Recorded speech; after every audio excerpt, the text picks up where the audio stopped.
Well, hi there, guys, and fellow nomads.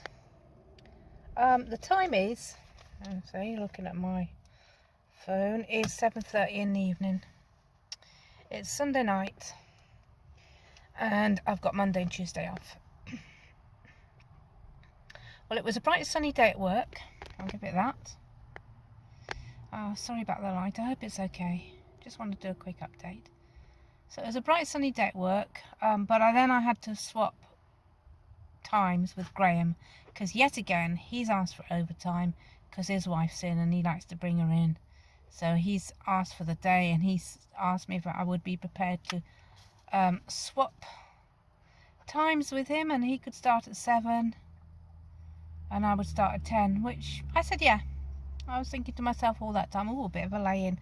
It's actually been very difficult for me, because really I still wake up at 4, and I woke up at 4 and it was Sunday morning. I was trying to work out what to do, because I was thinking, oh, I'll park down near the camping place and I'll go to Asda at 7, have a pee, then go up towards work. But of course Asda's not open till 10 because it's a Sunday. So it all just went pretty haywire, and where I should have only, put 20 miles on Lexi, I ended up putting 63 on. So from 5 o'clock in the morning, I was heading out of Lancaster and heading up north to services so I could go and have a pee, and then I went and parked back on the A6 to have a snooze, and I snoozed for about a couple of hours. So at 7 a.m, didn't really sleep, was not even a snooze, I was just lying there. So at 7 a.m, I was sort of like dying for the loo again, as you do once you're awake and you're cold. It was cold this morning.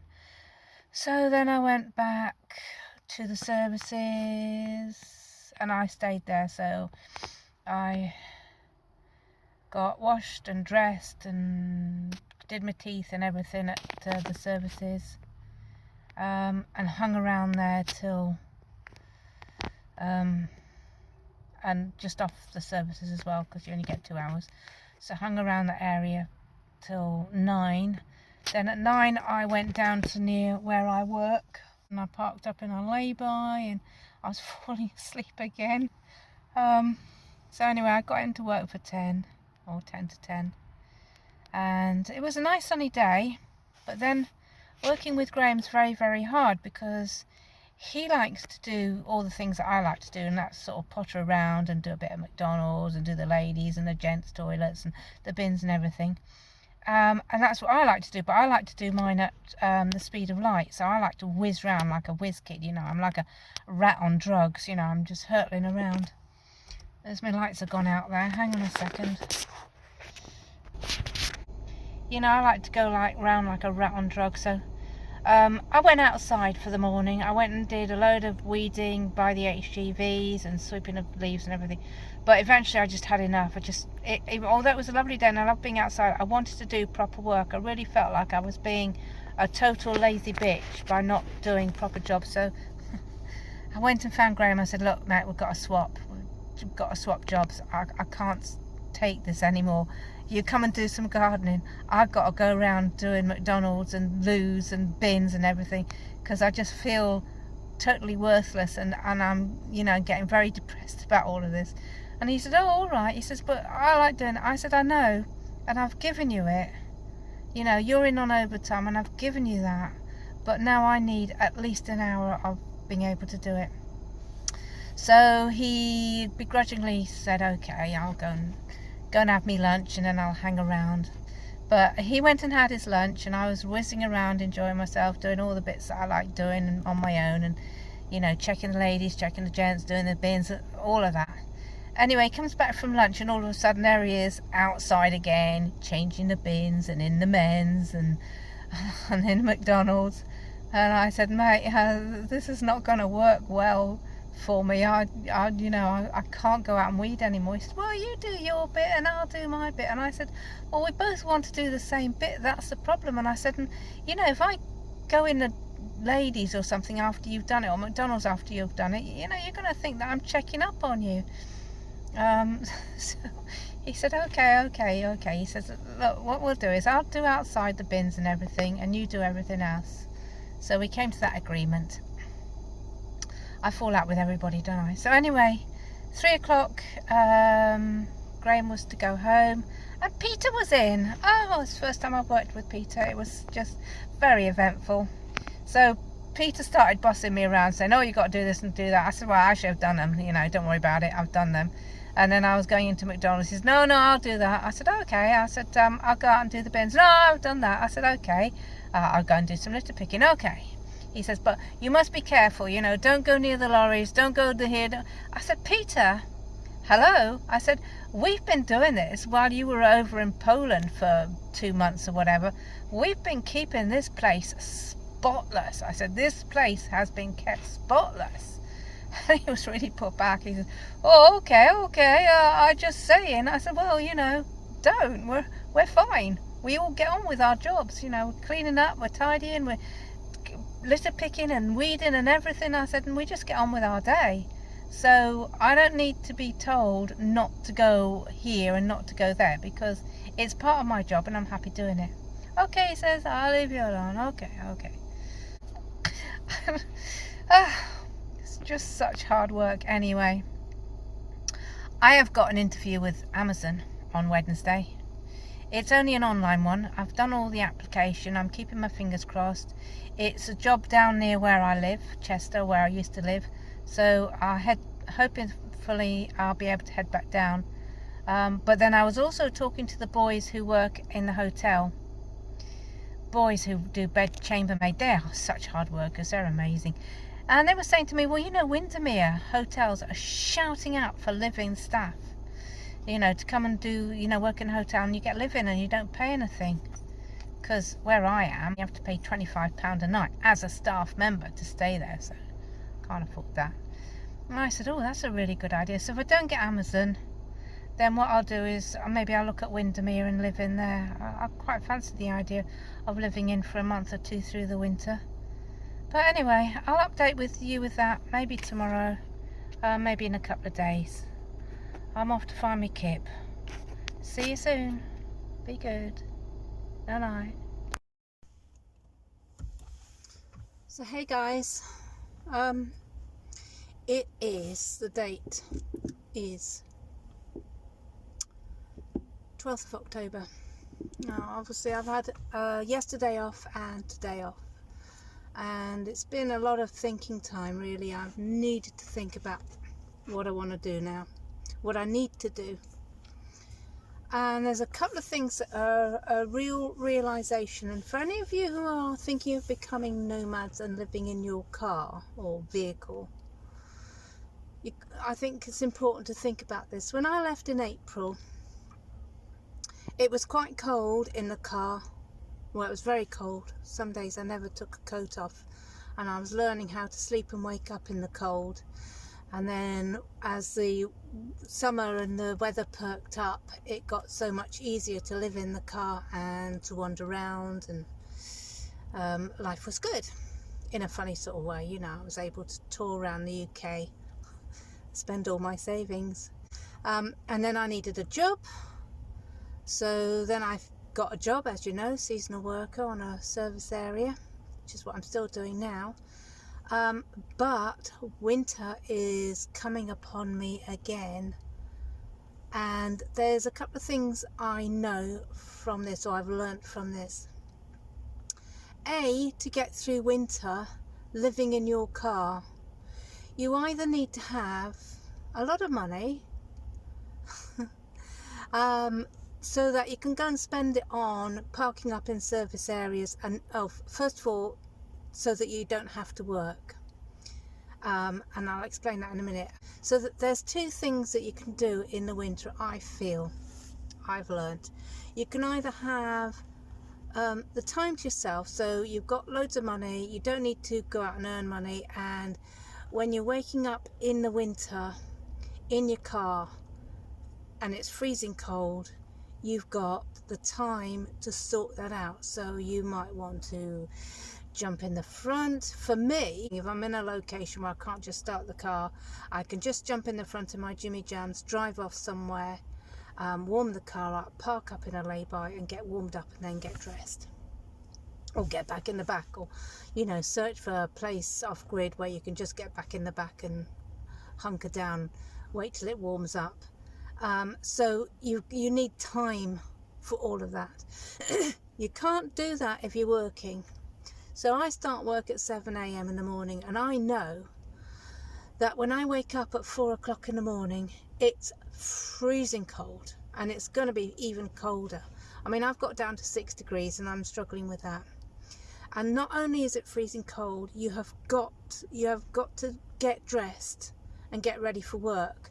And at the moment I give myself 2 hours, so, well, 3 hours actually. So I wake up at 4 and I have to be in work for 7.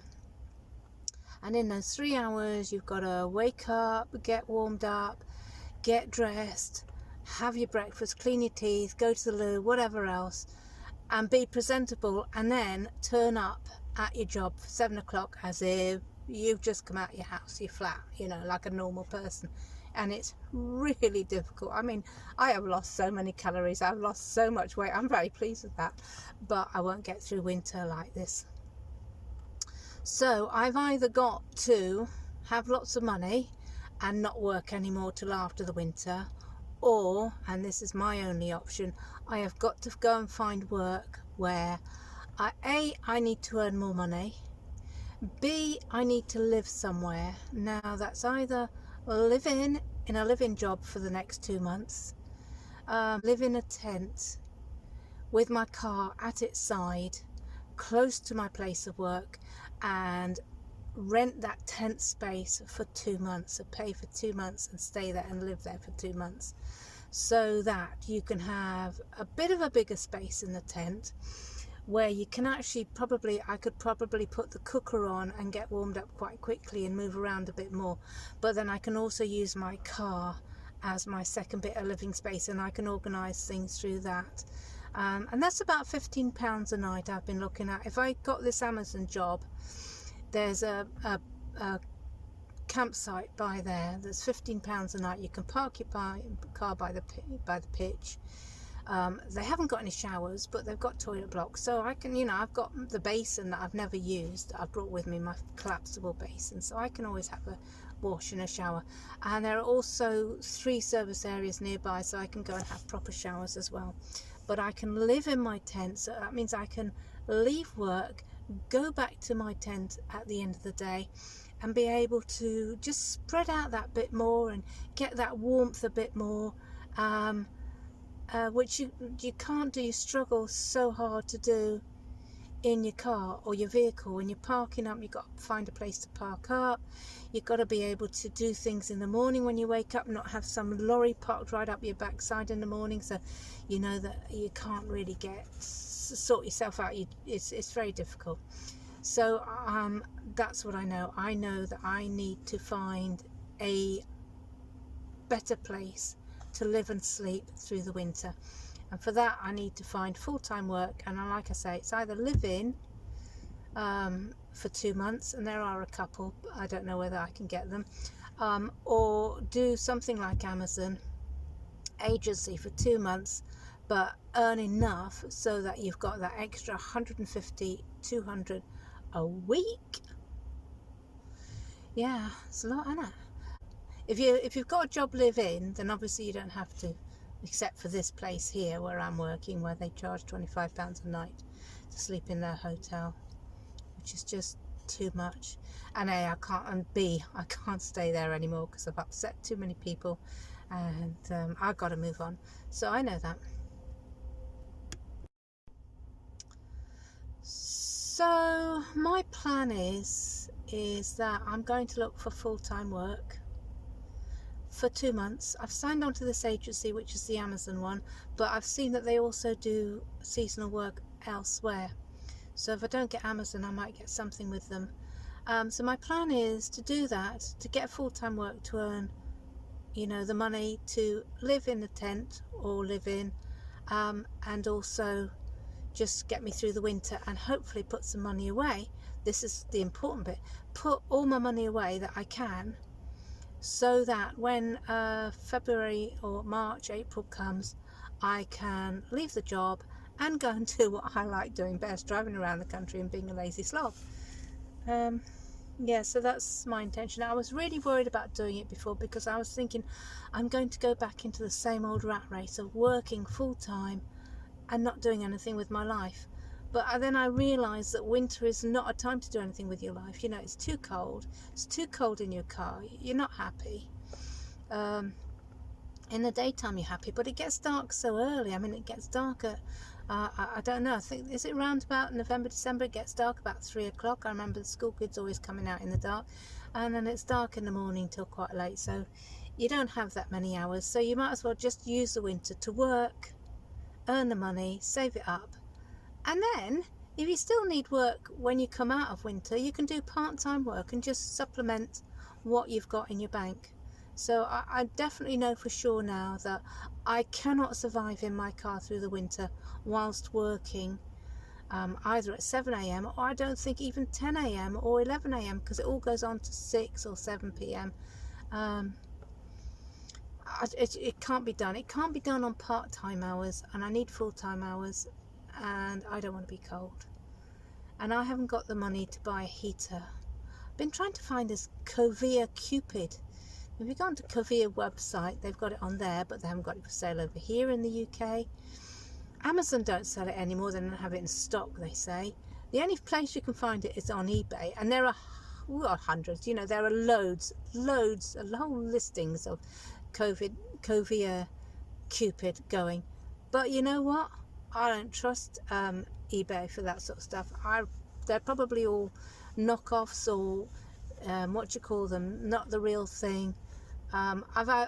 Everything I've bought off eBay has been fine, except when I've bought expensive stuff, and 2 expensive stuff that I bought, and one of them being a sofa, and I can't think what the other one was.